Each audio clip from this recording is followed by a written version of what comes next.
picture the biggest obstacle in your life right now. Like, what is that one massive, intimidating challenge standing right in front of you? Your own personal Goliath, I guess. Yeah, and when you're staring down something that massive, the natural human response is, well, it's pure paralyzing panic. Right, exactly. And that is why we're doing a deep dive today into a stack of theological essays and historical commentaries. We're looking at Psalm 108 and, the biblical narrative of David and Goliath. Our mission here is to unpack what it actually means to have a steadfast heart when you're completely overwhelmed by fear. Because our popular understanding of courage gets it entirely wrong, doesn't it? Oh, 100%.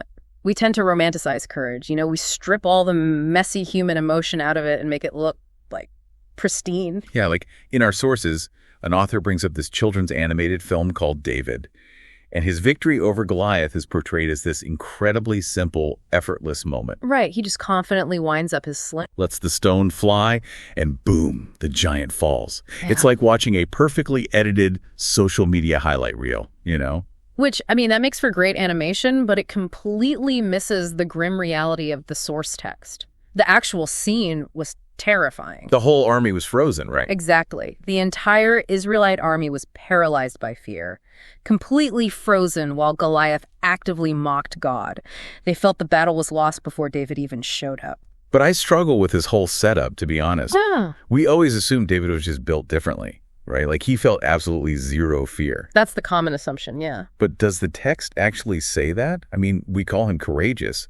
But if his strategy is just standing there claiming God will do the heavy lifting, isn't that just passivity? Well, the sources make a crucial distinction here. A steadfast heart is not a fearless heart.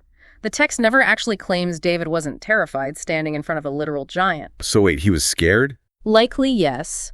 But his heart was fixed on God in the middle of fear. What made him brave wasn't a lack of fear, and it wasn't some blind leap in the dark either. It was the active, intentional use of memory. Memory. Like, how does remembering things defeat a giant? Does this mean bold faith is really just the act of having an incredibly stubborn, intentional memory? Kind of, yeah.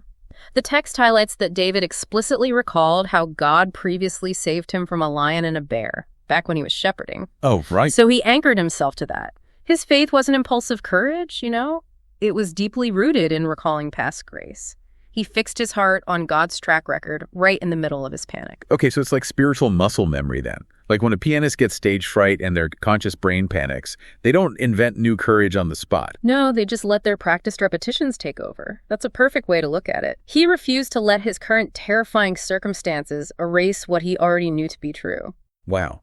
Because he remembered who was actually fighting. And if that was his strategy, it actually explains the bizarre opening of a song he wrote later in life, right? Psalm 108. Yeah, he starts that passage by declaring, "My heart is steadfast, O God." And notice how the rest of that psalm relies heavily on that exact same memory mechanism. Right. The imagery is super vivid. It really is. It's full of imagery of God's absolute victory, using ancient Near Eastern geography to make the point. Like, God calls the tribe of Ephraim his helmet and Judah his scepter. Okay, let's clarify that for a second. Ephraim and Judah were the military powerhouse tribes of Israel, right? So God is claiming the strongest human forces are just his basic tools. Exactly. And then he calls the enemy nation of Moab his wash basin. A wash basin. Think about the cultural context there. A wash basin wasn't just a bowl, it was the literal foot bath, where servants washed the dirt and mud off a master's feet after a long journey. Oh, wow. So you don't get much more dominant than comparing an intimidating enemy nation to a dirty foot bath. Right. It shows how David's memory practically trivialized his fears. The core message of the song culminates in verse 12, where David confesses that human help is vain. It's God alone who trends down our foes. So what does this all mean for you listening right now? When you feel spiritually stuck or totally overwhelmed by that giant obstacle today, the goal isn't to magically banish your fear. No, not at all. The goal is to remember past grace and fix your focus. Realize that fighting with just human tools is vain, and decide to anchor your mind on past grace instead. Right. And that leaves us with this one final thought for you to chew on today. Since Psalm 108 explicitly claims that vain is the salvation of man, how much of our daily exhaustion comes from trying to fight our Goliaths using human tools, rather than simply remembering who already won the battle?